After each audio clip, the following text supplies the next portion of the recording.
Hey everybody, my name is Lizzie. I'm one of the administrators for this page, and based on conversations with the other girls, I've decided to give a couple suggestions in an area that I have some expertise. One of my jobs, I work for the Attorney General of Utah, and I am an area director for a program called NetSmarts. And what we do is we go around to all of the schools in the state of Utah, and we give assemblies on internet safety for kids. So from K through 12, we talk to kids every single year. It's actually required by Utah government that we go every year and talk to them. We also educate parents. And so based on things that I've seen and things that I've learned, I have a couple suggestions. Today, I'm just going to focus on some suggestions of things that you can actually put on your phones and on your different devices to help you be safe and to help keep your kids focused in appropriate ways. So I'm just going to show you pieces of our presentation that we give around Utah. This is the one that we give specifically to parents. And so if you have questions, please feel free to let me know.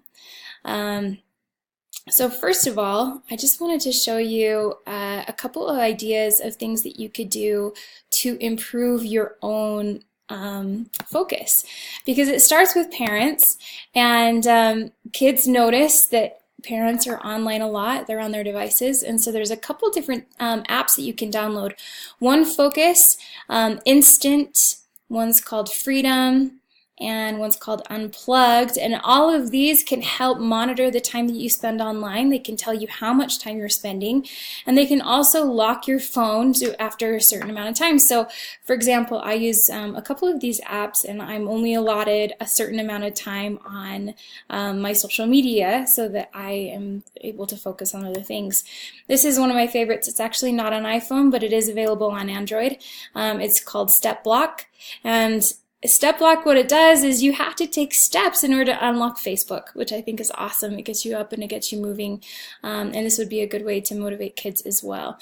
I believe that they're coming to iPhone soon. If they're not, if they're not really close, then I'm sure they're pretty close, because I know that they've had a lot of interest expressed. Also, learning to just lock our phones, learning to put our phones on Do Not Disturb, definitely locking our phones while we drive. It's a great way to show kids how important it is that we prioritize people over technology.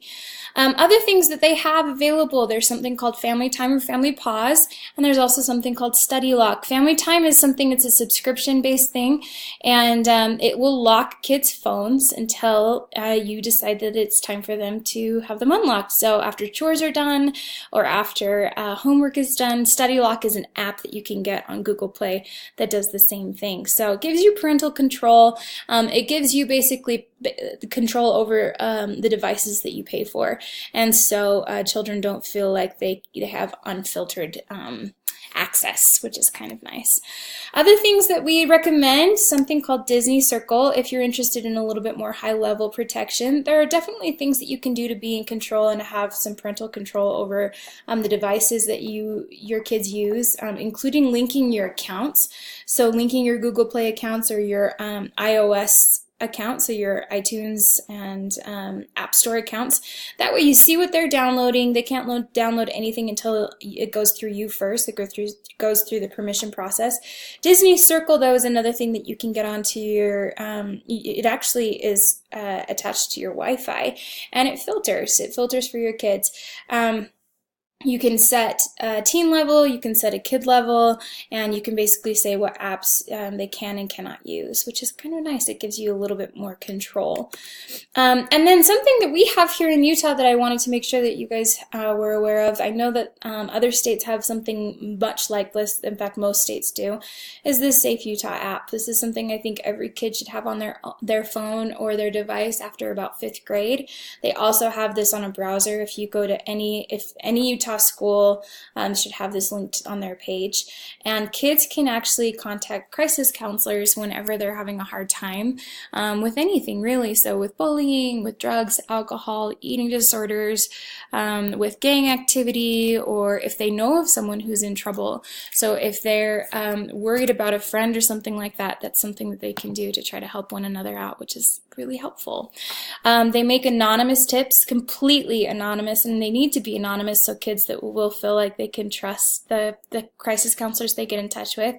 All they have to do is say what school they go to. That's it. That way, if they're making a tip for a principal, if they see something after school that they think is wrong or that they think should be reported, but they don't want to be, the tattletale, they can quickly pull out a phone, they can get on a web browser when they get home, and they can alert the principal of some things that they're concerned about. Or they can also just get free advice. They get instantly connected to a crisis counselor, completely free of charge. Again, they don't ask the name or the gender or anything like that. They can text, they can chat, or they can even actually have a phone call and meet with people even regularly if they need regular help and they don't know where to go. And this is something that parents should definitely advocate, because it's a way for kids to get the help that they need, even if they're a little afraid to go to mom or dad. Something else that we've seen, there's a couple apps that have come out, one called Ignore No More and one called Reply ASAP, that if your child is not answering his or her phone, either by text or by phone calls, you can actually lock their phones remotely until they choose to communicate with you as their parent. These are obviously apps that are used more for older kids, kids that actually have autonomy, kids that have their own devices. With littler kids, maybe later on we'll do a video about how to keep little kids safe online. I definitely have some suggestions, but there are some things that you can download for a couple of bucks or even for free to help keep your family safe, and to help kids understand that things are monitored and that parents are in charge. But beyond everything else, I did want to just say one last thing. The very, very best way to keep your kids safe is to have an open dialogue.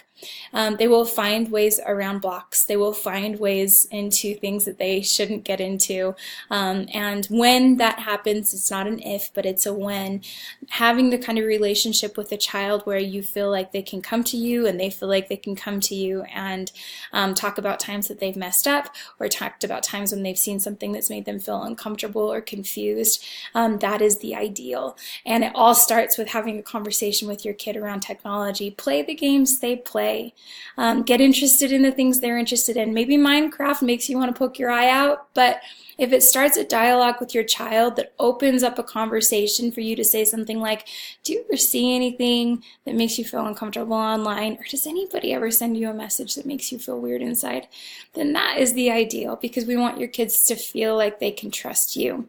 There's only so much that we can do in an assembly, and there's so much you can do at home. So if you have comments or questions, please leave them below. I'd love to know what it is you'd like to hear more about, and especially if you've got younger kids, things that you're doing that work really well. So thanks, guys.